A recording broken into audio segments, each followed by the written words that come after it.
Have you ever had a moment when you knew exactly what you needed to do, but you just didn't do it? You had the idea, the plan, the vision, but no movement. And deep down, that silence in your soul whispered, why can't I just take action? You're not lazy, you're not broken, you're just human. Because every one of us has a war inside between the part of us that craves comfort and the part that's hungry for more. The problem isn't that you don't know what to do. The problem is you haven't learned how to make yourself do it. And until you master that, your dreams stay in your head, not in your hands. But today, right here, right now, that changes. Today, you're going to learn how to force yourself to take action even when you don't feel ready, even when fear screams louder than courage. Because the truth is, action doesn't wait for motivation. Motivation is born from action. You see, everything we do in life, every single action or hesitation, every decision to move forward or hold back comes down to one simple truth. We're driven by pain and pleasure. That's it. Those two forces control more of your life than you probably realize. You don't get out of bed because you love mornings. You get out of bed because the pain of being late outweighs the comfort of the sheets. You don't work out because you love sweating.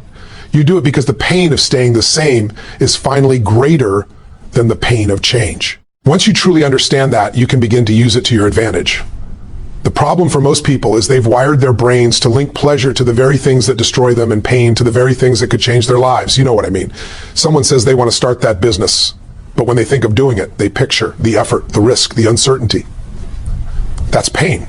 So they stay where it's comfortable. Another person says they want to get in shape, but they link pain to the workout, not to staying unhealthy. So what happens? They don't take action.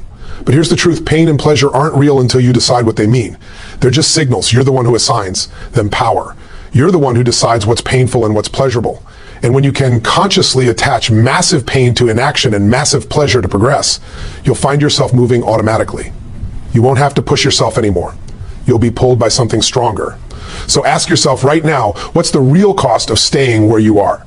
If you don't change, if you keep procrastinating, if you keep hesitating, what does that mean for your future? What does it mean for your family, your finances, your confidence, your spirit? Feel it. Don't just think about it. Let that pain sink in. Because if you truly associate pain to being stuck, you'll never stay there again. And now flip it. What's the pleasure, the power, the joy you'll experience when you finally take action, when you finally move? Picture it vividly. See the version of you who decided to stop waiting. Feel what it's like to live with momentum, with energy, with pride. Feel the certainty that comes from knowing you made yourself move when it wasn't easy. That feeling, that's pleasure. And the more you attach pleasure to progress, the more your mind starts craving it. The truth is, most people don't lack motivation. They lack emotional leverage. They haven't trained themselves to feel the right kind of pain. They're too busy avoiding the short-term discomfort that could give them long-term freedom. If you can learn to flip that, if you can learn to feel more pain staying the same than you do taking the leap, your entire behavior changes instantly. You'll pick up the phone, you'll start the project, you'll hit the gym, you'll do whatever it takes because you've rewired the emotional equation that drives all action. And I know what you're thinking, but how do I do that? You start by getting honest. Stop sugarcoating where you are. If you're not happy with your results, feel the truth of that. Don't escape it, don't numb it, don't distract yourself from it. Let it burn a little. That's the pain that wakes you up. Then take that pain and link it directly to the behaviors that keep you stuck. Say to yourself, if I don't take action, I'll keep living like this. Make it real. Make it hurt. Because when it hurts enough, you'll change. Then condition your mind daily to link pleasure to the actions that create growth. Celebrate progress. Reward yourself when you move forward. Visualize success not as a fantasy, but as an emotional reality that feels better than anything you've ever known. Soon, your brain will start chasing that pleasure automatically, without resistance. You want to know how to force yourself to take action? You make inaction unbearable. You make progress irresistible. You train your mind and body to believe that staying where you are is far more painful than taking the next step. That's when everything changes. That's when you stop waiting for motivation and start creating it. Because when you master pain and pleasure, you master yourself. And when you master yourself, there is nothing you can't make happen. Let me tell you something powerful. You can't think your way into action. You've got to move your way into it. People sit around waiting for motivation to strike like lightning, hoping one morning they'll wake up suddenly inspired, ready to change everything. But it doesn't work like that. You can't wait to feel ready. Because the truth is, if you wait until you feel like it, you'll wait your entire life. Everything changes the moment you learn to change your state. Because your state, your emotional and physical energy in a given moment, is what determines whether you act or hesitate, whether you speak up or stay silent, whether you step forward or pull back. You can have all the strategies, all the knowledge, all the plans in the world, but if your state is low, you won't do a damn thing with them. you'll think, you'll analyze, you'll doubt, but you won't move. Think about it. When you're exhausted, slumped over, breathing shallow, head down, your mind doesn't think big thoughts, does it? You think small, you think safe, you think maybe later. But when you change your body, when you stand tall, move with power, breathe deeply, and shift your focus, everything changes. In an instant, your energy rises, your thoughts expand, your confidence returns, you start to believe again. And when that state changes, action follows naturally. Because emotion is created by motion. That's not just a nice phrase, it's a law of human behavior. You move differently, you feel it differently. You breathe with power, you think it with power. Every great breakthrough you've ever had came after you changed your state. Maybe it was a moment when you said, that's it, I'm done living like this. That feeling, that fire, it wasn't random. You changed your energy, and your energy changed your life. Most people live in reaction. They let the outside world dictate how they feel inside. Someone cuts them off in traffic, they're angry all day. Someone praises them, they feel good for a moment, but they never learn how to master their own internal state. They never learn how to flip that switch from stuck to unstoppable on demand. The truth is, you have that power. You can change how you feel in a heartbeat. And when you can change how you feel, you can change what you do. So how do you do it? Start with your body. Your physiology is the fastest path to power. Stand up, stretch your chest, breathe deep, move with intention. Shake off the old energy. Create a physical pattern that tells your nervous system, I'm alive, I'm ready, I'm in charge. You don't have to believe it at first. Your body will teach your mind to catch up. Because when your body leads, your mind follows. Next, change your focus. Whatever you focus on, you feel. Focus on what's missing, what's wrong, what you can't control, and you'll feel powerless. Focus on what's working, on what's possible, on what you can do, and you'll feel empowered. It's that simple. Most people live in a state of what if it goes wrong, instead of what if this changes everything. You choose where to put your attention, and that choice creates your emotional reality. And finally, change your language. The words you use don't just describe your experience, they create it. If you say, I'm exhausted, I'm overwhelmed, I can't do this, your brain believes you. But if you say, I'm ready, I'm resourceful, I'm just getting started, your brain believes that too. One set of words shuts you down, the other ignites you. Every time you speak, you're either wiring yourself for weakness or wiring yourself for strength.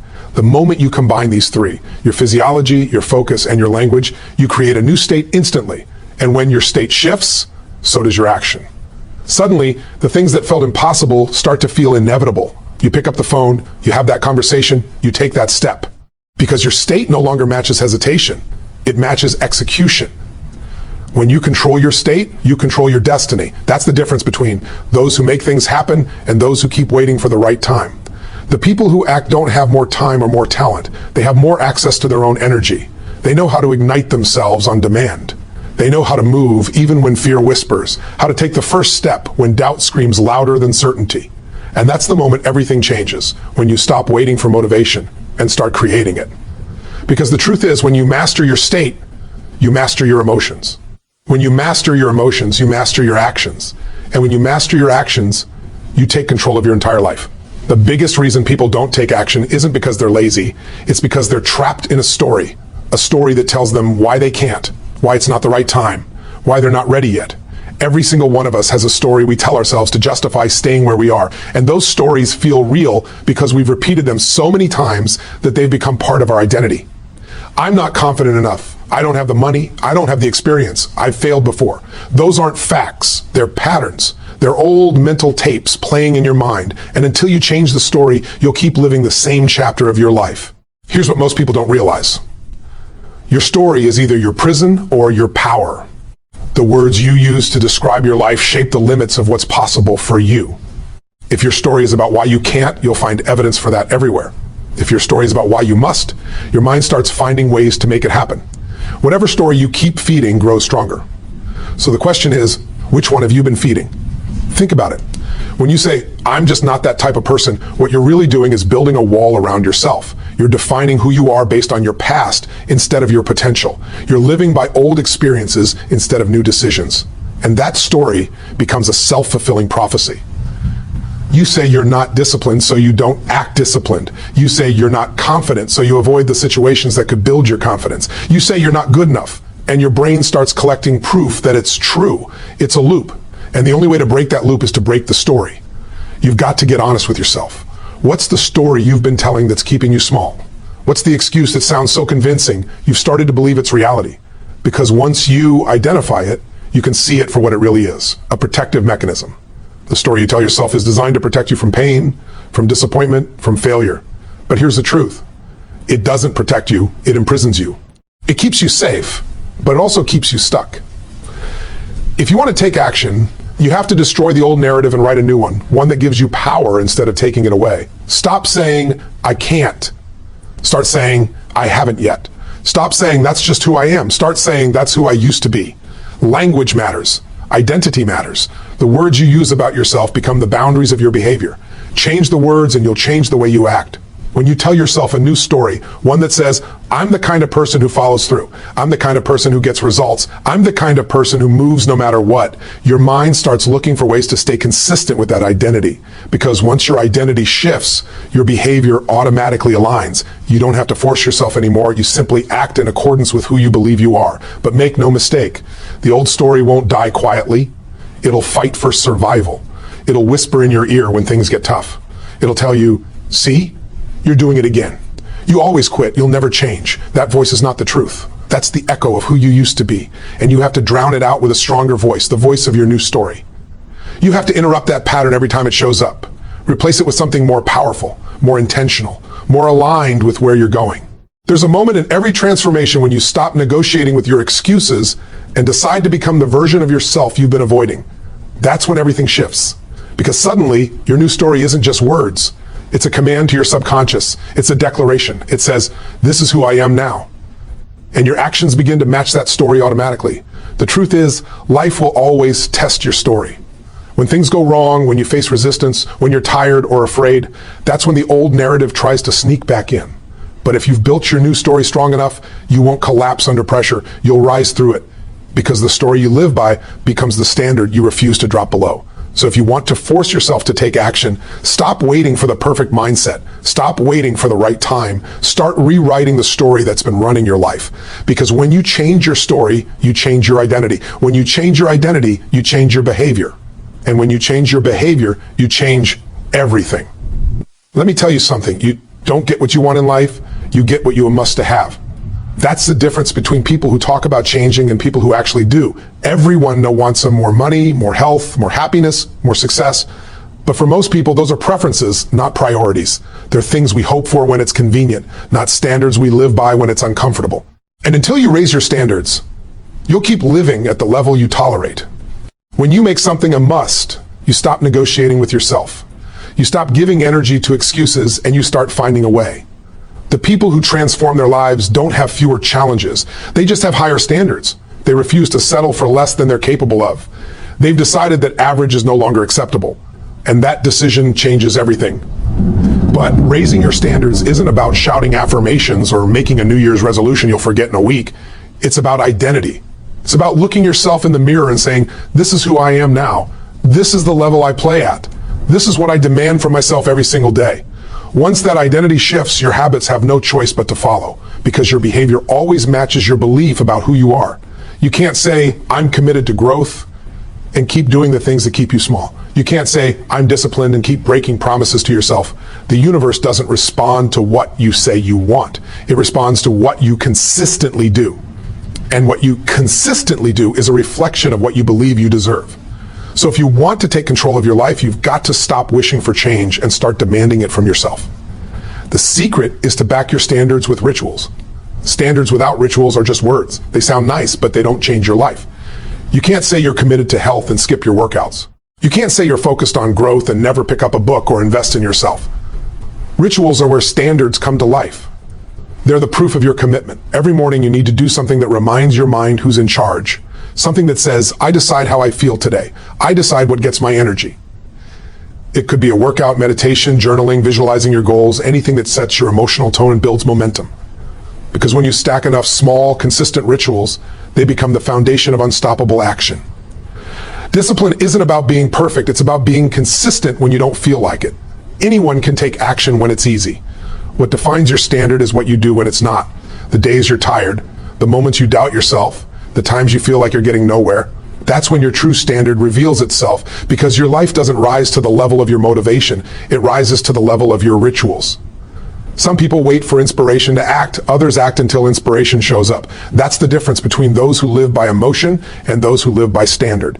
You can't depend on moods. They're temporary. You need systems, routines that anchor you when your feelings try to pull you off course. The moment you create structure, you create certainty. And certainty builds confidence. When you know that no matter what's happening, no matter how chaotic the world feels, you'll show up for yourself. You develop a deep trust. That trust turns into momentum. And momentum is what carries you through resistance. Once you've built enough of it, you don't have to push yourself as hard anymore. The current of your standards pulls you forward. But it all starts with a decision.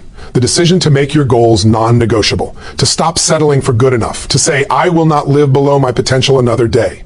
Because the moment you make that decision, life begins to shift. You start making choices that align with your future instead of your fears. You stop reacting and start creating. If you look at anyone who's achieved greatness in any area, you'll see the same pattern. They all had moments when they drew a line in the sand and said, never again. Never again will I let my fears control me. Never again will I break my word to myself. Never again will I live like my dreams don't matter. That's when they raised their standard and their entire world changed. So ask yourself right now, what have you been tolerating? What areas of your life have you accepted as just the way things are? Because nothing changes until you stop accepting less.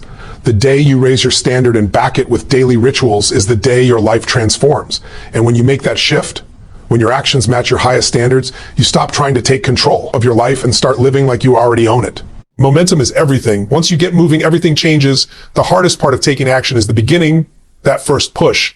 Because in the beginning, there's no proof it's working. There's no momentum yet, just resistance. But once you start, even with a tiny step, you shift the energy. That single act, sending the email, making the call, showing up at the gym, speaking up when you normally stay quiet, begins to build motion. And motion creates momentum. Momentum creates confidence. And confidence fuels even more action.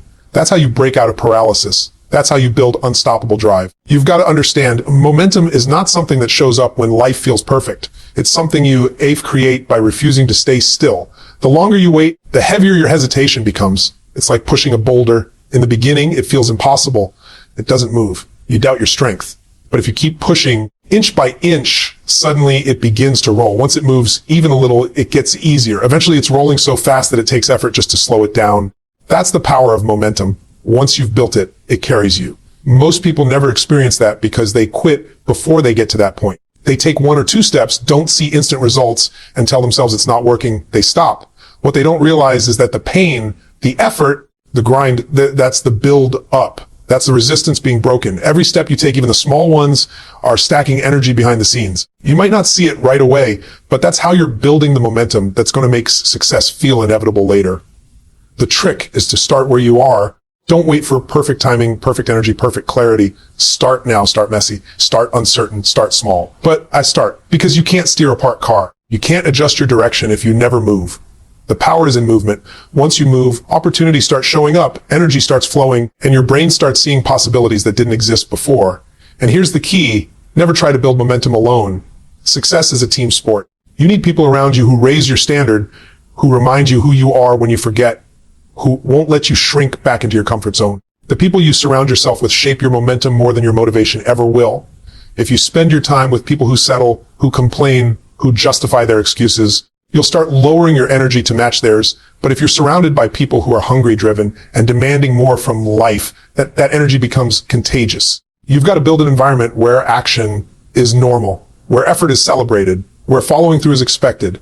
When you're around that kind of energy, you don't have to force yourself anymore. You're pulled into alignment with the people around you. It becomes your new standard. That's why accountability is so powerful, because it removes the option of hiding. When you know someone's watching, when someone's expecting you to deliver, you show up differently. You play bigger, you push harder. Find someone who won't let you off the hook, someone who sees your potential and refuses to let you settle for less. Because we all have blind spots. We all have moments when we want to give up. When we start telling ourselves little lies like, it's not that bad, or I've done enough. Accountability is what keeps you honest when your emotions try to talk you out of greatness. And remember this, momentum isn't built in big leaps. It's built in small, consistent actions. The gym session you didn't skip. The extra 5 minutes you gave.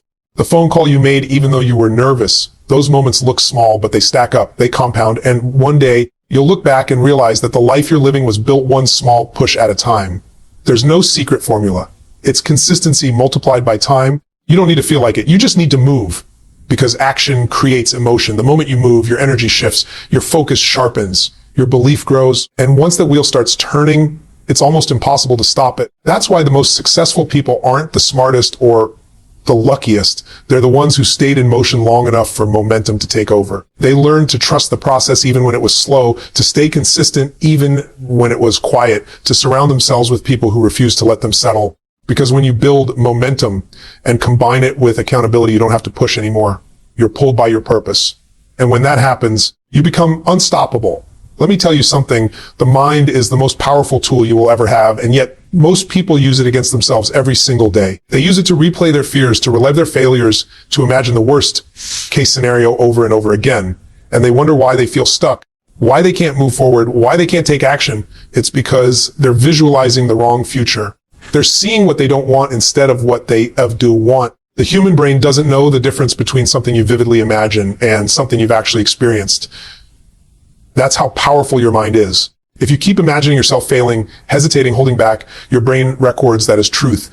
Yeah. It conditions you to expect it, to feel it, to live it. But if you start using that same imagination to picture success, to see yourself winning, to feel the emotion of having already achieved it, everything begins to change. Before any great athlete steps into the arena, they've already played the game 1,000 times in their mind. They felt the movement, the energy, the victory before it's real. That's not fantasy. That's training the mind to expect success. And when your mind expects success, your body follows. Because what you hold in your mind consistently, you will eventually hold in your hands. You've got to see it before you can seize it. You've got to feel it before you can live it. Don't wait for the world to show you proof that your dream is possible.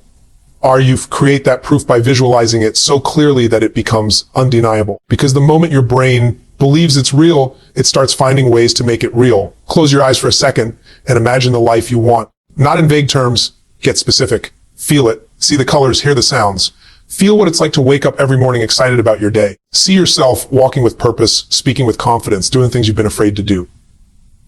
That's not make-believe. That's you creating your future in advance. And the stronger you can feel that reality, the more your mind starts aligning your behavior with it. You see, your mind is like a GPS. It needs a clear destination. If you don't give it one, it'll just circle around confusion and fear. Most people focus on what they don't want. I don't want to fail. I don't want to be broke. I don't want to be alone. And guess what? The brain doesn't hear the word don't. It focuses on the image that follows. So when you say, I don't want to fail, your brain locks onto the image of failure. You're unintentionally programming yourself to attract exactly what you're trying to avoid. The secret is to flip the focus, see what you don't want, speak it, feel it, live it. Tell your mind, this is who I am becoming, this is where I'm going, because your nervous system responds to certainty. The clearer your vision, the stronger your confidence. The stronger your confidence, the faster you act, and action, that's what turns imagination into reality. Every time you visualize, don't just see the outcome, feel the emotion, feel the pride of following through, the gratitude of seeing your efforts pay off, the joy of knowing you didn't quit when it was hard. The more you can anchor that feeling in your body, the more your brain starts craving it. You start to need to take action because you've already experienced the reward emotionally. Most people lie backward. They think that they'll feel successful once they've achieved success. But the truth is, you've got to feel it out first. You've got to live in that emotional state now. Because when you do, you attract opportunities, ideas, and people that match that vibration. You start to act like the person you want to become, and the world begins to respond.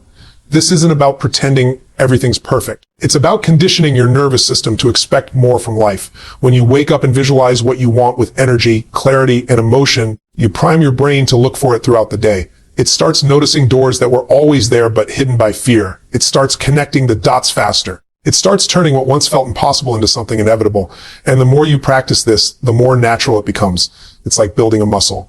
At first, it feels awkward or forced, but soon your mind starts doing it automatically. You begin to see possibility where you used to see problems. You begin to expect momentum instead of waiting for motivation. And that expectation becomes self-fulfilling. So stop using your imagination to feed your fears. Use it to fuel your future. Train your brain to live in the vision of who you're becoming, not the memory of who you were. Because when you can see it, feel it, believe it, and embody it every single day, taking action stops being a choice. It becomes who you are.